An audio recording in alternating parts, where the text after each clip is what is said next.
Hi guys, welcome to Wilderness Twins again. I'm Gordon. What I'm going to do today is I'm going to be putting a new handle on my new knife. It's been absolutely pouring rain here for the last couple of days, so it's indoor project time. Take these off, don't need this for it's just reading glasses. The knife I've actually got is the new K-Bar Potbelly. Great knife, I thoroughly enjoy using it. Nice heavy knife, it's 1/4 inch steel blade, so it's a nice heavy knife for going out in the bush for doing all the different crafts. But see, as you can see, if you can see on it, the handle is it's like a plastic with a, I don't know, it's like a scale effect on it. I dare say that's their way of thinking that it's gonna grip better or whatever. I just don't like it. I really don't like it. It's uncomfortable, and it just doesn't. Spending $100 on a knife, I want a good quality wooden knife. I want something a bit more substantial that's going to last me. I just don't like it. So what I'm going to do is today is we're going to go over how we can step by step. I won't show you every single bit from start to finish. I'll do step by kind of step and show you it roughing out and all that sort of stuff, and down to the finished article. Hope you like it. What I'm going to do, put on, is I've already got a couple of pieces of maple cut up. So I've got a nice piece of hard Canadian maple that hopefully take care of. It'll last for years. I like maple. It's nice Canadian wood. Well, this one is. Obviously, you get it all over North America, but it's a good hard wearing wood, and hopefully over the next 15-20 years, whatever length I've got the knife, this will stay with it. But once you know the skills, that if you decide that you want a new handle, it's easy enough to change it. So bear with me and I'll show you the starting of how we're going to go about this. Okay? Right. So I'm just going to use my sawhorse to work against today. So first things first is to take the handle off.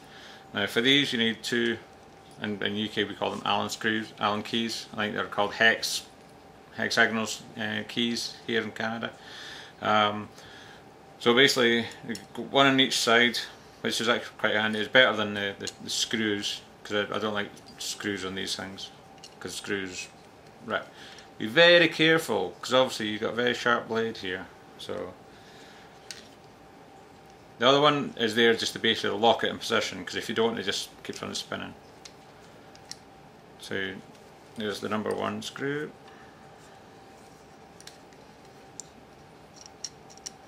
Do the same with the back one.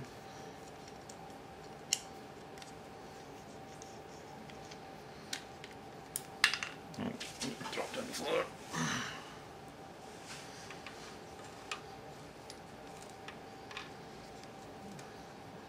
So the handle easy enough to come off. But on this side, so there's your blank, ready for the new handle. Now I've seen guys just using paracord for this, but to me it doesn't give it quite a thick enough handle. I've got quite big hands, so I want to make sure that when I'm holding it, I feel like I'm holding a club, because it's a heavy knife, so I want something a little bit more substantial. So just set the knife aside, and I'll just show you the screws of what they've got on this one. Basically, it's like a dowel that they've got, and it's threaded on the inside, and that's what holds the screw on the other side, and that's the only thing. That's how it's held together. Now, one thing you have to watch out for is you get the same depth on the handle that you have on this, because otherwise you've got a chance of, if it's too deep, then once that locks into position, it can move around and it's not secure. If it's not deep enough, then you need a longer screw. But that's one thing you have to look out for. So anyway, so I'll set these aside and I'll show you first things first of what we're actually going to do. Mark it. So you know that that's the, if you put an X on it, you know that that's the inside of your wood. So there's no, once you've actually cut it and if you then start shaping it, then you realise you've got one on the outside, one on the inside, and you've got both, either a left or a right hand side. So basically that's ready for marking off. So you always keep them to the inside. Okay. So what we're going to do now is pick up the handle once I've dropped it. The holes that go through the handle, you've got 2 for the screws and 1 for your if you're going to be putting on a piece of string as a lanyard. We're going to be drilling these through, and they have to match obviously through the blade and through to the other side. So what I'm going to do is line that up with where the position that I'm looking to do, and then drill a hole, set it on it fast speed.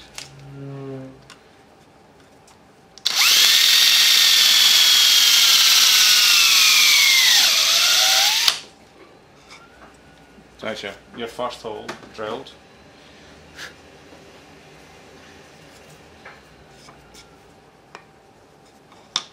Now, what you should always do, I've got wooden dowels set aside for this. These are all 1/4" wooden dowels. So that goes through and into your wood. Why I'm doing that is that if I go and you line it up, as soon as you drill it, your drill might want to wander. If you don't have those lined up, you haven't got hope in hell of actually having these line up on all the pieces. So you always put your dowel in your first hole, and this gives you a chance to then get your second one.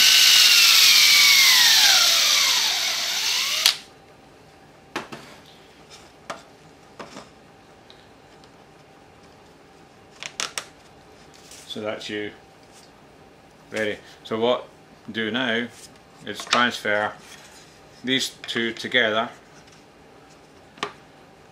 and drill the holes once again straight through, that these are matching up with this second section. So I'll go ahead and get that all drilled up and I'll show you the next section after that. Okay? So as you can see, I've now got the 2 parts doweled together once again, making sure that the X, so that the grain was exactly how I wanted it. So the dowels are together. I've rough sawn. I don't have a bandsaw here at home, so I've rough sawn it with my trusty handsaw. I've had this saw for 30 years. I've got this as a first year apprentice. It's had to be sharpened a couple of times. This is a Henry Diston saw. I don't see if you can see it, but it's actually from the HK Porter Company, Canada. This was actually from Acton in Ontario. I'd never thought in a million years that 30 years ago, when I was a first year apprentice, that I would actually be living actually quite near Acton, Ontario when I got this saw. But anyway, that's a different story after all. Right, so what I've got done now is I took my handle, placed it on the dowels, and drawn around it, so I know exactly where that is. Rough sawing it, so now what I'll do is actually start to shape it. I'll show you starting of it. I'm not going to show you all of it because it'll bore you to tears, me just chiseling away. But I'll show you the tools that I'm going to be using for this job. I don't have a sander or anything. This is all, I'm doing this all by hand. These are some of my other tools that I've had for years. Once again, since I've been an apprentice. So nice, sharp, 1.5 inch chisel. Once again, quality. I mean, I've had these for years. It is starting to get to the stage that you're buying a new chisel and they're not nowhere near as good a quality as the ones that you got 25-30 years ago. Same with my gouge. I've got obviously various different sizes of my gouge. It's all nice and it's all sharp, ready to go. So I'll just start the shaping of it and I'll just show you what. Now what I've done, I've drilled 4 of the 1/4 inch holes that match up with this. So this is basically for putting in here. So I can now work ahead of this. Now the reason I've got wooden dowels is that if anything was to happen now when I start shaping it, I don't want metal dowels on here. If I hit the dowel accidentally with my plane or my spoke shave or my chisel, then I don't want to be damaging the edge of my tools. So you put wooden ones in and it doesn't matter if you hit them because it's just going to cut them anyway. So okay, so basically we're just going to start off by paring this down.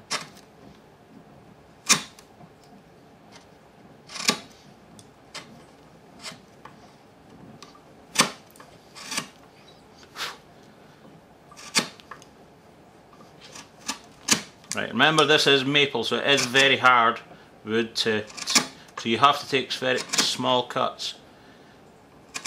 But as you can see, if you've got sharp tools, you'll cut through it no problem at all. Okay.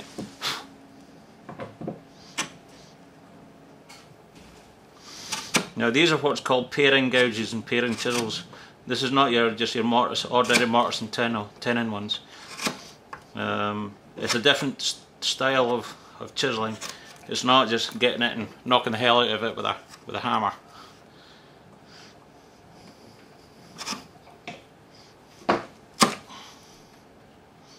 Now you'll get certain sections that are harder than others, and you'll just have to bear with it, especially straight off the saw.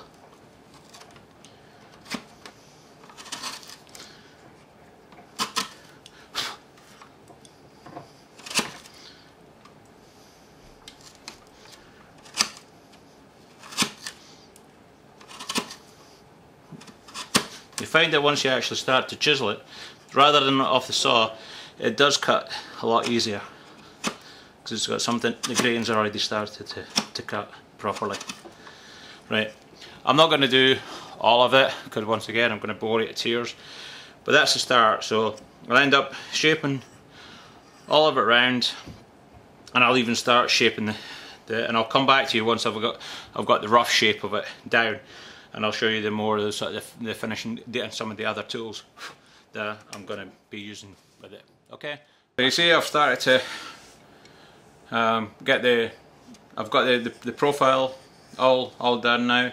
I've went and drilled all the holes from a lanyard, and I've counterbored these, so these are going to be the same thickness as the screw that's going to be going into. Show you that the next set of tools that are required for this.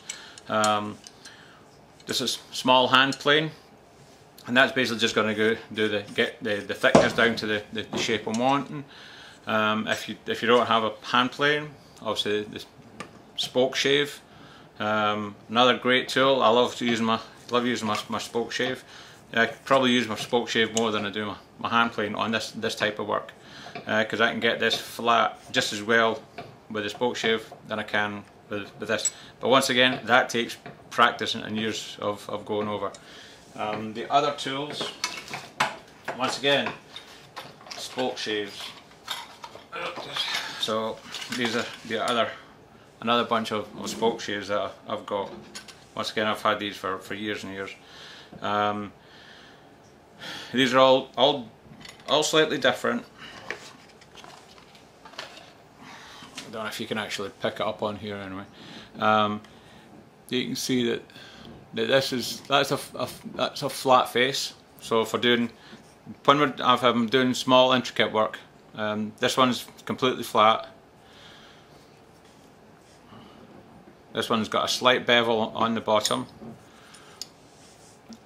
and then this one has got a larger curve to it for more shaping of stuff. Now this is probably the one that I'll be using to finish off doing the inside of the handle grip inside here and here.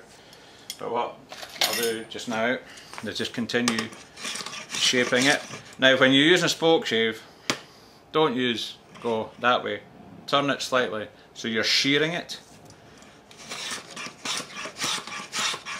So if you go over that way, you feel a bum, and you see little lines. That's because this is going over it. It has to. A spoke shave you always shear it. So cause that way you're using the whole width of the blade as you go along. Okay.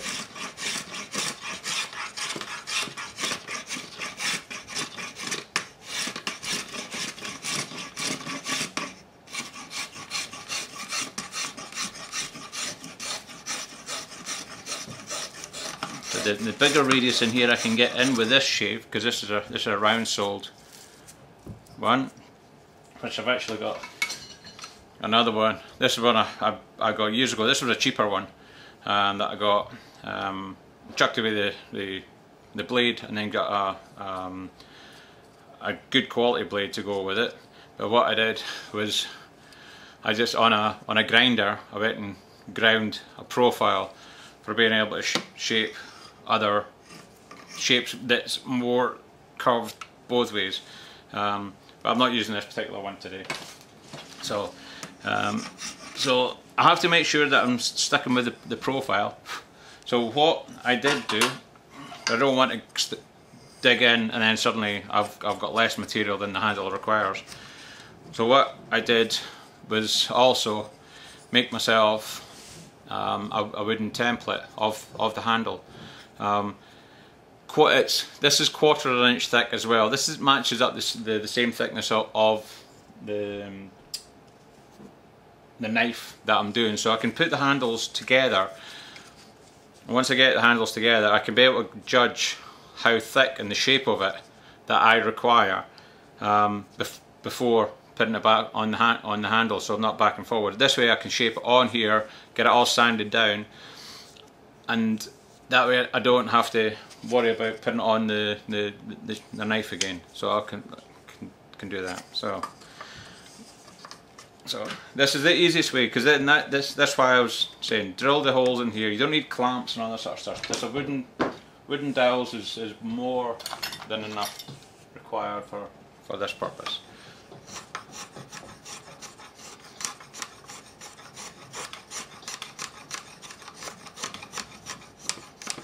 Once again, shear your handle. Now you find it, the way the grain structure is, you're going with the grain here, but as soon as you start to go around the corner here, the grain structure is now starting to come this way. It'll tell you basically that it's wanting to cut, so you can see how smooth it is. Once you start going that way, it tears. It just lifts off, so you're going against the grain.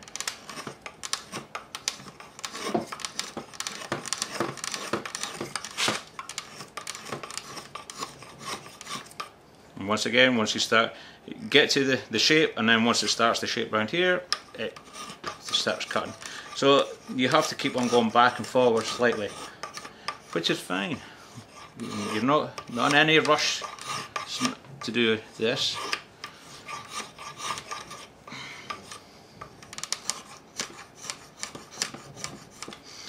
Once you actually start to, you can actually start to see the edge of where you took the profile to.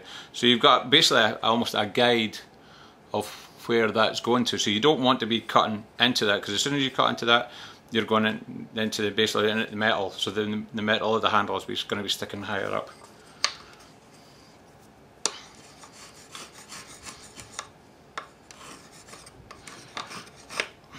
So once you get to roughly to the shape that you feel comfortable with, then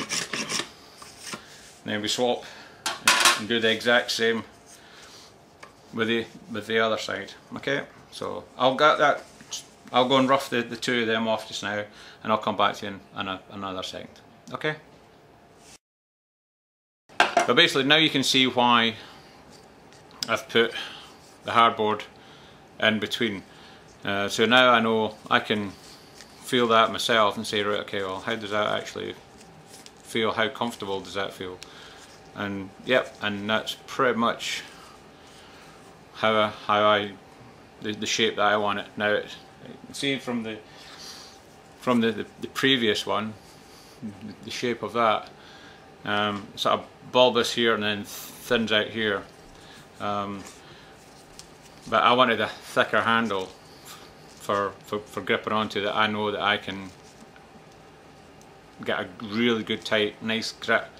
As long as I can get my hand around it, that once I tighten my fist, that the fingers hit there, that's me. It's like a club, I know now.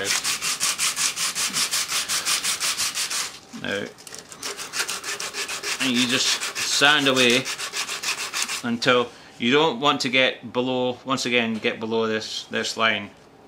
Okay.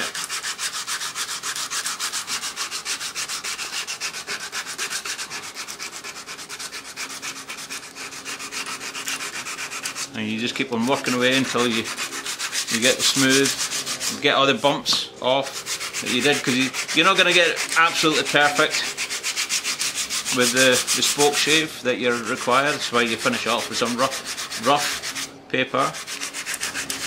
As you see, that is almost to the stage that I've got all the humps and bumps out of it. So let me go and do the other half, and then I'll show you almost the finished half. I'll go down the grades and get to the stage that it's polished, and I'll put it on the knife to show you the last section. Okay, right. So this is the final little bit that I'm gonna do.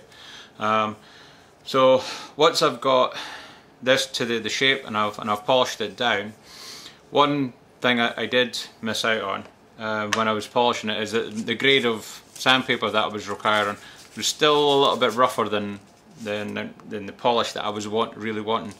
So the 220 grit was a bit too much, but that's all I had left. So quick tip of things that I've learned, obviously I've learned over the years, is if you are in that position that you want to get it smoother, get another piece of sandpaper, even rough on to the smooth one, rub it down, and that now becomes even smoother. That's now to sort of polishing grade. Okay, so that's just a little tip. Anyway, so now I'm at the stage, that's me got my finished item that I'm wanting. So what we'll do is screw it onto the knife now. Set these set aside, and I can now keep this set aside as a jig. Anytime I want another knife, I've got one already made up. So don't throw these things out. You've just spent all that hard work doing it. If you have got it set at the right depth, I don't know if you can actually see that in there. You can actually see that the wood and the dowel matches up together. Now that's, as I say, if I'd gone too deep on these holes, that would be, the dowel would be sticking up and the screw would tighten against the dowel and not against the handle. So it is important that you get that to the right depth. And you can actually use the old, if you've got a pedestal drill, you can set the depth on that off the old handle.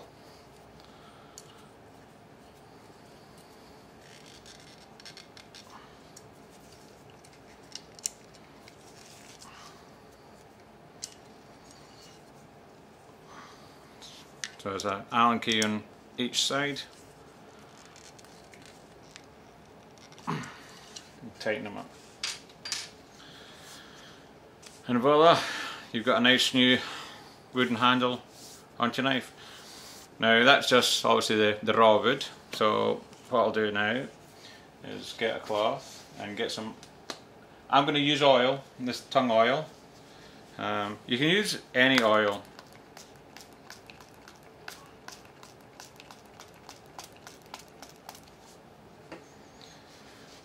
You can it's really up to yourself what oil. Watch where you're holding the thing there. I've been using knives for years, so I know how to handle that carefully. So if you use, as I say, if you're going to use a varnish, it means that when the handle goes dull, you then have to have varnish to do that. Now if you're out in the bush and you're wanting to redo your handle for any reason, say that you can't get to a store with varnish or what, you're not going to carry varnish with you. But most people carry some sort of oil, even cooking oil. The oil that goes in, this penetrates the wood, and allows it to be basically waterproof. So you're basically just sealing the wood against any water that you're going to be. And once we're in the woods, we all know that we're going to be around water, whether or not in your camp, when it's pouring a rain, it's your knife's attached to your belt or your backpack or whatever.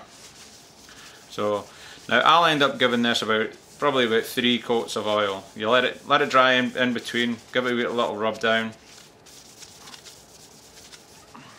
But that's basically all you're going to be doing. And there you've got a nice new handle So guys, on your knife. Thanks very much for watching. There's the finished item with the lanyard and everything on it. If you enjoyed our videos, please subscribe, let other people know. Come and visit us on Facebook and join some discussions. Thanks for watching, and have a good safe summer.